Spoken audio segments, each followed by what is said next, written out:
रमीज़ राजा इस्तीफ़ा दो। जी हाँ नाजरीन, इस वक्त हर तरफ से ये आवाज़ें आ रही हैं और पाकिस्तान क्रिकेट बोर्ड के चेयरमैन रमीज़ राजा से मुतालबा किया जा रहा है कि वो इस्तीफ़ा दें। नाजरीन, वैसे तो पाकिस्तान क्रिकेट बोर्ड का लेना देना नहीं होना चाहिए सियासत से, और ये एक आज़ाद हैसियत से काम करता रहना चाहिए और क्रिकेट की बेहतरी के लिए इसे काम करना चाहिए, खा कोई भी हुकूमत आए। लेकिन हमारे यहाँ ऐसा नहीं होता। क्रिकेट बोर्ड के अंदर भरपूर सियासी मुदाखलत है और जो भी हुकूमत आती है वो पिछली गवर्नमेंट का जो चेयरमैन होता है उसको हटा देती है और अपना नया चेयरमैन लेकर आती है। बल्कि जब एक नई हुकूमत आती है तो पिछली हुकूमत का जो चेयरमैन होता है वो खुद ब खुद मुस्ताफ़ी हो जाता है, क्योंकि उसे पता होता है कि उसे हटा दिया जाएगा। तो अच्छा है कि मैं इज़्ज़त के साथ जो है वो घर चला जाऊँगा। लेकिन रमीज़ राजा साहब के केस में ऐसा नहीं हुआ। हमारे चेयरमैन साहब ने अभी तक इस्तीफ़ा नहीं दिया। हालांकि इमरान खान साहब की गवर्नमेंट के जो गवर्नर्स भी हैं वो भी मुस्ताफ़ी हो चुके हैं, कौमी असम्बली से MNAs मुस्ताफ़ी हो चुके हैं। लेकिन रमीज़ राजा साहब जिन्हें इमरान खान साहब लेकर आए थे वो अभी तक मुस्ताफ़ी नहीं हुए हैं। अब रमीज़ राजा साहब जो हैं उनका एक बड़ा ताल्लुक़ है इमरान खान साहब के साथ और दोनों ने क्रिकेट जो है वो इकट्ठे खेली है। और जब रमीज़ राजा साहब को लगाया गया तो देखें उस वक़्त कितने और ऑप्शंस उनके पास मौजूद थे। वसीम अकरम से लेकर जवेद मियांदाद से लेकर कितने नाम हैं जो इमरान खान साहब के साथ ही रहे हैं। लेकिन इस सब में उन्होंने जब रमीज़ राजा साहब का इंतखाब किया और उन्होंने समझा कि रमीज़ राजा साहब जो हैं वो बेहतर काम कर सकते हैं और चीज़ों को अच्छे तरीके से हैंडल कर सकते हैं, और वैसे भी वो कमेंटेटर हैं तो मीडिया को तो बहुत अच्छे तरीके से मैनेज कर सकते हैं, क्रिकेट को बड़ा अच्छा समझते हैं। तो इस सारी चीज़ों को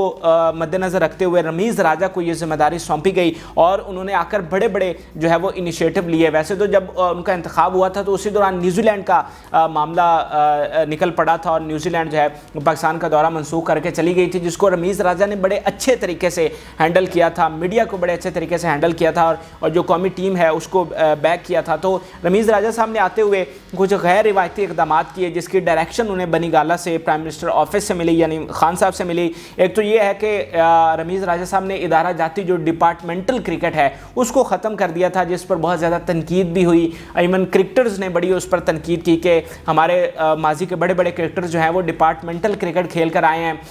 कई क्रिकेटर्स का रोज़गार इसके साथ वो बसता है, तो ये ख़त्म नहीं होनी चाहिए थी। लेकिन इस फैसले पर नज़रसानी नहीं की गई और डिपार्टमेंटल क्रिकेट को ख़त्म कर दिया गया। फिर रमीज़ राजा साहब गैर रिवायती तौर पर पहली बार ड्रॉप इन पिचेस का जो मंसूबा है वो भी लेकर आए। जो दुनिया के बड़े क्रिकेट के बड़े ममालिक हैं, ऑस्ट्रेलिया, इंडिया, इंग्लैंड, वहाँ पर ड्रॉप इन पिचेस का एक रिवाज है और इसी वजह से कहा जाता है कि उनकी क्रिकेट जो है वो बेहतर है। अलबत्ता इस पर ख़र्च बहुत ज़्यादा आता है, तो इसके लिए उन्हें स्पॉन्सर किया गया था। 37 करोड़ रुपए इन पिचेस के लिए स्पॉन्सर हुए थे, लेकिन वो मंसूबा भी अभी धरे का धरा है और ये कंप्लीट नहीं हो सका। और उसके हवाले से खबरें ये आ रही हैं कि वो जो स्पॉन्सर थे उन्होंने हाथ खींच लिया है, कुछ इनका आपस में मामला हुआ है जिसमें अब उन्होंने इनकार कर दिया कि हम इस पर फंड नहीं करेंगे। इसके अलावा रमीज़ राजा साहब के दौर में ही PSL ने सबसे ज़्यादा मुनाफा कमाया। इस बार जो फ्रेंचाइजेज़ हैं उन्होंने रिकॉर्ड जो है वो मुनाफा कमाया। PSL का जो मजमूई मुनाफा था उसमें भी बहुत ज़्यादा इजाफा हुआ और इसकी वजह ये थी कि जो मार्केटिंग का रिवायती तरीक़ाकार था उसको बदला गया और रमीज़ राजा साहब एक ऐसा मॉडल लेकर आए जिसमें छोटी से छोटी चीज़ जो है वो भी स्पॉन्सर्ड थी। तो PCB को खुद से या फ्रेंचाइजेज़ को खुद से पैसे नहीं लगाने पड़े, बल्कि छोटी से छोटी चीज़ स्पॉन्सर थी और उसके उन्हें पैसे पे किए गए। तो इस वजह से जो मार्केटिंग का जो मॉडल बदला उससे PSL का मुनाफा बहुत ज़्यादा हुआ। और अब अगले साल के हवाले से यानी अगले PSL के हवाले से ये खबरें आ रही थी कि उसमें भी IPL की तर्ज पर ऑक्शन की जाएगी। यानी यहाँ पर तो हर कैटेगरी बनाई जाती है और कैटेगरी का फिक्स रेट होता है, लेकिन IPL में अगर आप देखें तो प्लेयर की बोली लगती है, यानी उसकी ऑक्शन होती है और इस ऑक्शन की वजह से ही उन प्लेयर्स को बहुत ज़्यादा पैसे मिलते हैं। 11 करोड़, 15 करोड़, 20 करोड़ यहाँ तक जो है एक प्लेयर्स को मिलते हैं। और पाकिस्तान में सबसे ज़्यादा जो पैसे मिलते हैं एक प्लेयर को जो टॉप का होता है उसे 3 करोड़ तकरीबन मिलते हैं। तो अगले साल के हवाले से प्लान किया जा रहा था कि PSL में भी हम ऑक्शन की तरफ जाएँ और रमीज़ राजा साहब इस हवाले से काम कर रहे थे। اب کچھ اچھی باتیں بھی ہیں، پھر ان پر تنقید بھی ہو رہی تھی، جیسے ایک گاڑی کا معاملہ یہ سامنے آیا تھا کہ رمیز راجہ صاحب نے تقریباً 3 کروڑ پلس کی ایک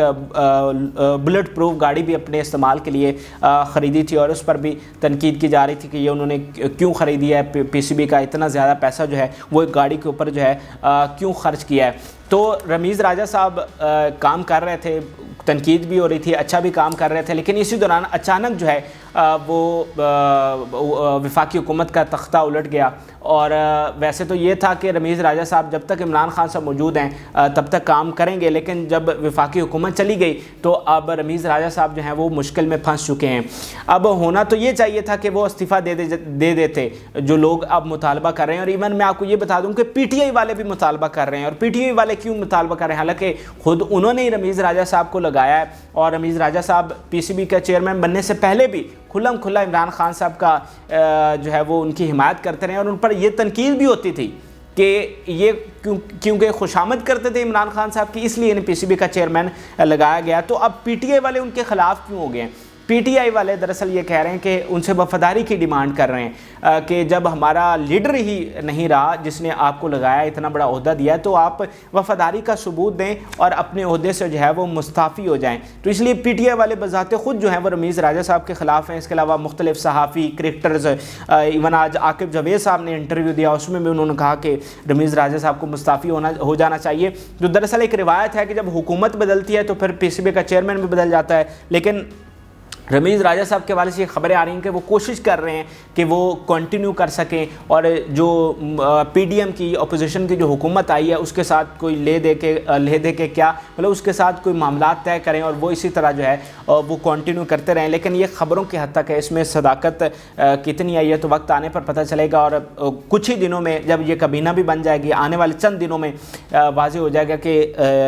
رمیز راجہ صاحب کو ہٹایا جاتا ہے، انہیں کنٹینیو کروایا جاتا ہے، یا وہ خود مستعفی ہو جائیں گے۔ اب اگلی خبر یہ ہے کہ جو اگلا چیئرمین ہوگا اگر ان کو ہٹا دیا جاتا ہے یا یہ مستعفی ہو جاتے ہیں، جس کے زیادہ چانسز ہیں، تو نجم سیٹھی کے حوالے سے دوبارہ سے خبریں آ رہی ہیں ناظرین کہ وہ دوبارہ سے پاکستان کرکٹ بورڈ کا چارج سنبھالیں گے۔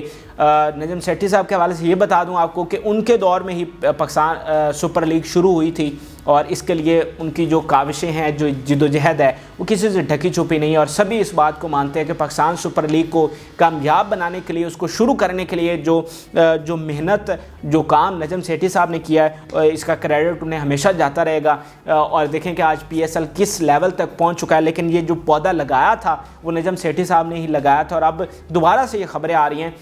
کہ ویسے ان کا نون لیگ کے ساتھ آپ کو پتہ ہے کہ ایک اٹیچمنٹ بھی ہے، ان کی بیگم جو ہے وہ آزاد